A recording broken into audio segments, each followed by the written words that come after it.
All right, you're gonna watch the rest of this video and go, she's in a totally different outfit and a totally different location. And that's okay because this needed to come first. This is my brand new teacher productivity channel. You might know me from over at Whimsically Musical.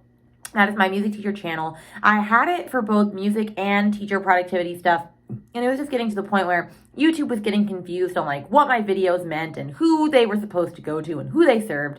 And so I just bit the bullet and I broke them into two.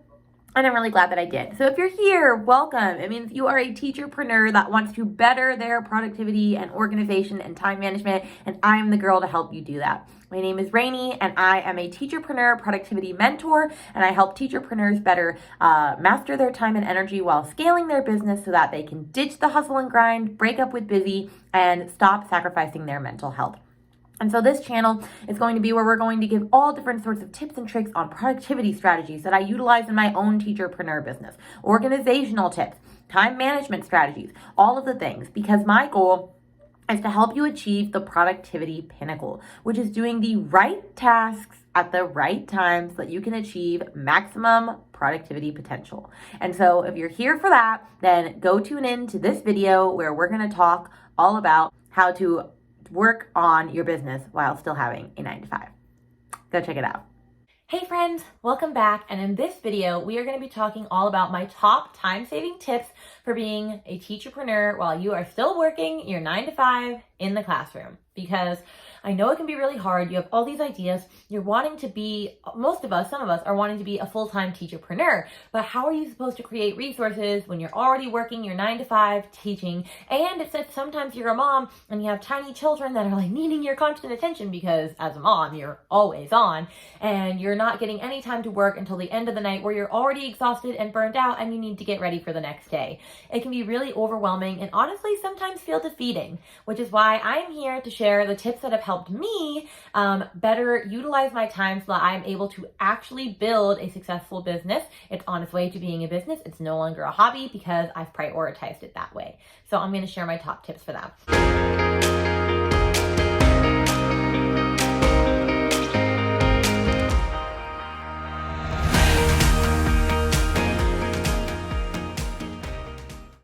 I think I'm one of the best people to give this video because I could not be a more busier person if I tried. Because I currently have like 3 jobs. I am a full-time elementary music teacher in the classroom. I have to leave my house at 6:30 every day because my school is a half an hour away and I don't get to leave until 3:50. We have an extended hour because we're one of the bottom 300. I know that'll change soon. Well, not soon because socially distance has like made like state exams hard. But that means I don't get off until 4, and then I have to go home and get my son for my mother-in-law's, which she lives on the other side of town. So I normally don't even get home until 5. And then depending on what day of the week it is, I also have to teach circus 2 to 3 nights a week. And so on Mondays, for example, I'm gone literally, like I don't see my home until 9 o'clock at night. And so that can be really hectic. So I'm a circus instructor, more on that to come. An elementary music teacher, and then I also build my teacher business by making, music teacher resources and having my email list and this YouTube channel, which I absolutely love. This is probably my favorite part of my whole business. But that all takes time. And I also have a tiny son, a 21-month-old son, and a husband, and I have to be a wife and a mother and all of these things. And they can feel really overwhelming sometimes. And how do you get it all together? That's the number one question I get asked on a daily basis. And so I'm here to show you the ways that I do it. Like I said, take this with a grain of salt. What works for me may not work for you and your family and your situation, but it's always better to hear tips and tricks from people and just see what'll work for you. So with that, here is tip number 1. Tip number 1 is to brain dump at the beginning of every week, because as much as you think that you are going to be able to remember all of the things that you have to do and store it in your brain does not hold on to ideas for long. We do not. So if you want to actually remember everything that you need to do, then I recommend at the beginning of every week, taking time, put on some relaxing music, and just brain dump out everything that you have to do. Because once it's out of your head, it's out of your head. You don't have to worry about it. I mean, of course, you still worry about it, but You're not having to constantly try to remember that it's in there. And then the brain dump, don't worry, we're going to organize it all in a little bit. But what I always like to do is every Sunday, because that's when I weekly plan, is that was when I will do my weekly brain dump. And I will just take all of the thoughts that are swirling around in my head, put them all out on paper, or what I like to use is Trello, my project management system. I have a giant board that's just called brain dump, and I just put it all out there. And then later, when I'm ready to actually move it onto my to-do list, is when I will organize it and sort it and move it all through. So the first thing that immensely helps with just getting everything together is to just brain dump it out. Now, the second one goes kind of hand in hand with the first, and you're not going to have to do this part more than once, but I just want to address it so that you're ready for future work sessions, is to write down everything that you currently have to do for your teacherpreneur business.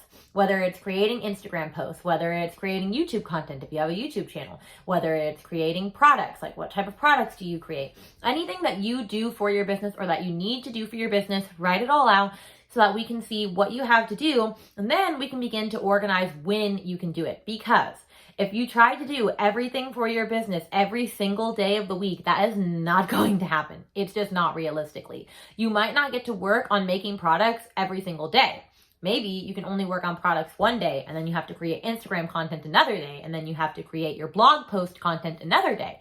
So that brings me into tip number 3, which is once you have your list, is organizing it into different time periods or themed days of when you're going to do specific tasks for your business. So the first thing that goes into that is figuring out what your work hours are going to be. Now, if you're really struggling with finding time, then I would start with just trying to find a power hour daily. Now, a power hour is exactly what it sounds like. It's 60 minutes of uninterrupted, focused work. You have an exact plan of what you're going to do when you go to sit down. You set your timer.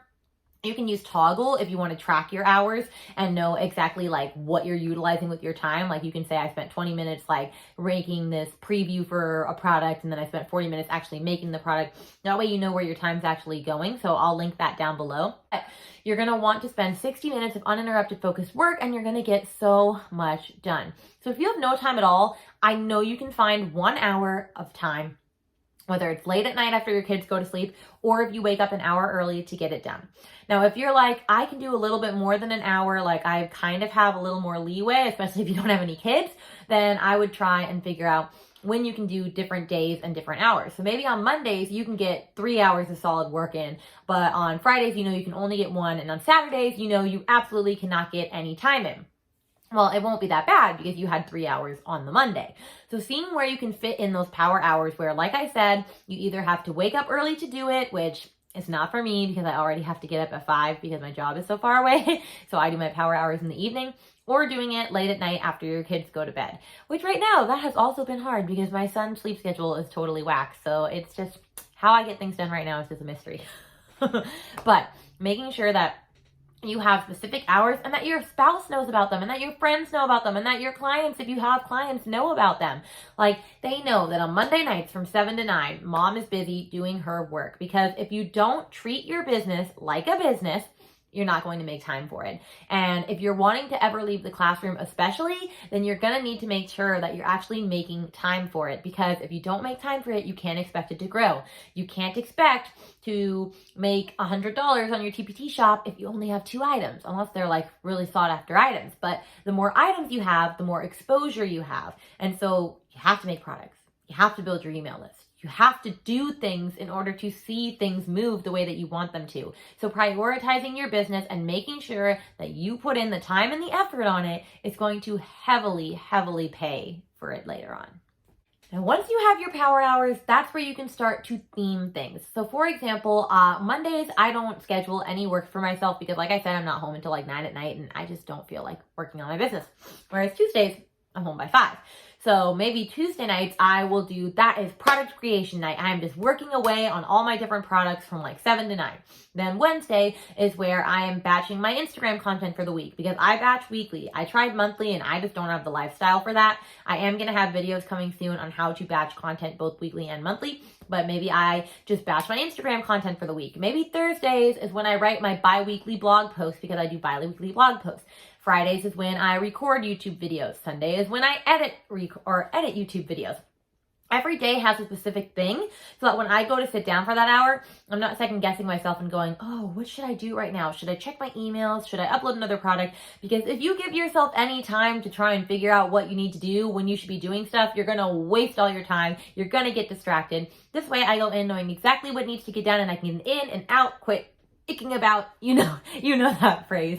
But that's been really, really helpful for me. So go and theme your days if that works for you. Make one a product creation day, one a product upload day, a YouTube day, a blog day, a content day, a marketing day, whether you're doing Facebook ads, Instagram ads, or you're just promoting your opt-in or your lead magnet, whatever it is that you need to do, make sure that you are theming your days, because that makes things so much easier. Because like I said, if you try to do it all in one sitting, like you try to create your products and create all the like preview and the thumbnails and all that, and then upload it all in one sitting, it's going to take you a lot longer. Whereas if you were to just batch work through products, and then the next day batch create previews, and the next day batch create thumbnails and batch upload it, you're going to already be in that focused mindset of like the specific task that you're doing, and things are going to flow a lot easier. So I always try to batch like-minded items. Like I'll record my YouTube videos on one day, but I won't edit in the same sitting because editing takes a whole nother set of brain power. And I mean, I would want to do it all in one sitting because I'm just that type of person that wants to have it all done, but I'm forcing myself not to record today. Or not to edit today.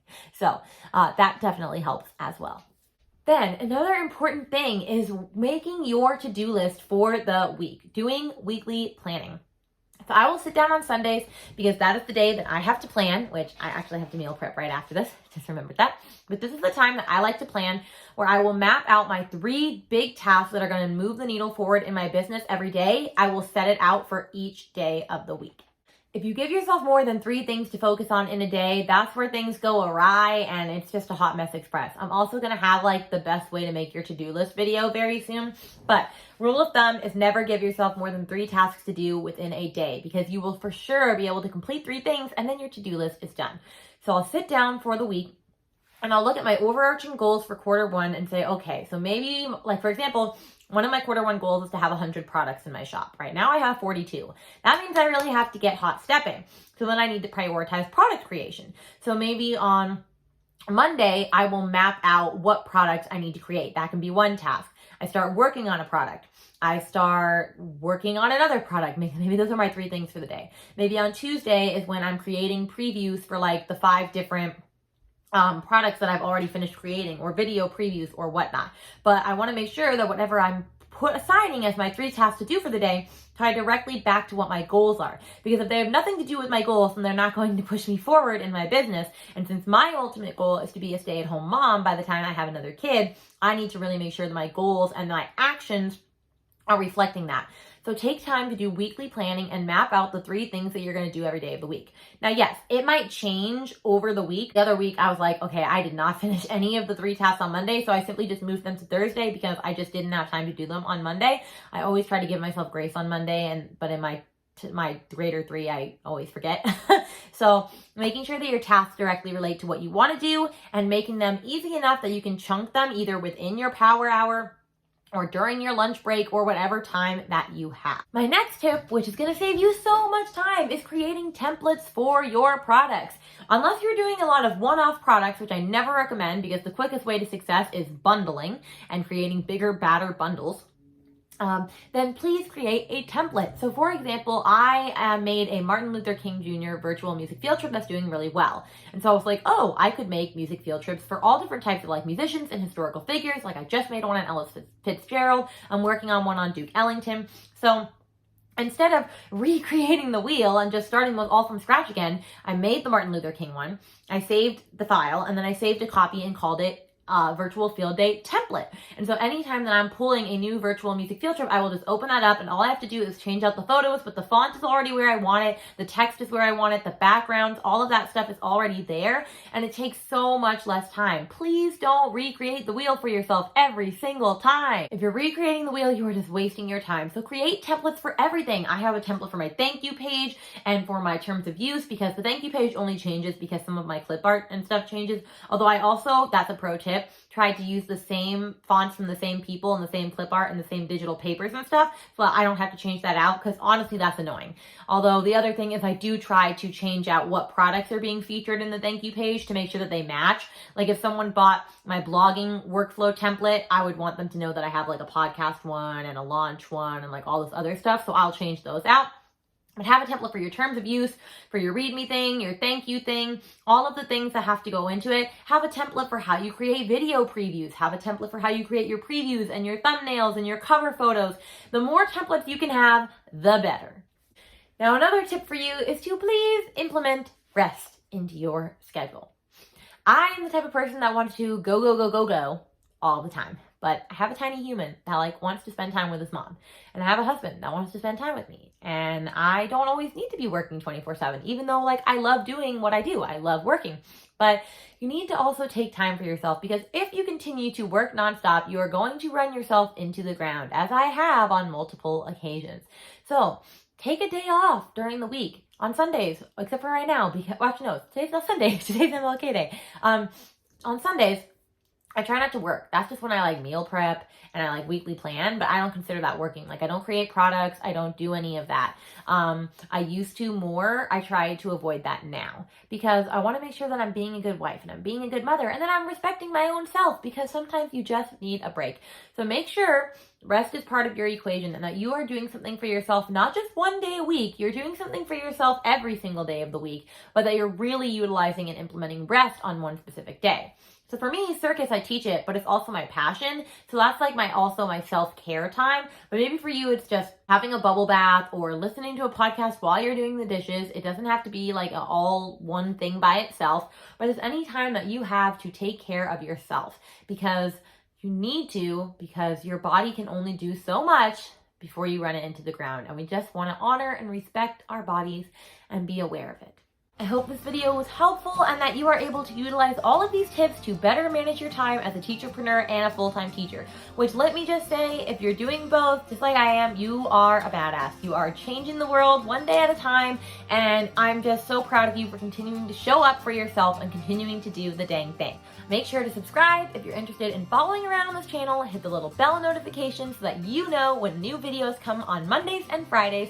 And we are just going to continue to get more organized and more productive and just be the super productive selves that we are meant to be. So with that, I bid you goodbye for today.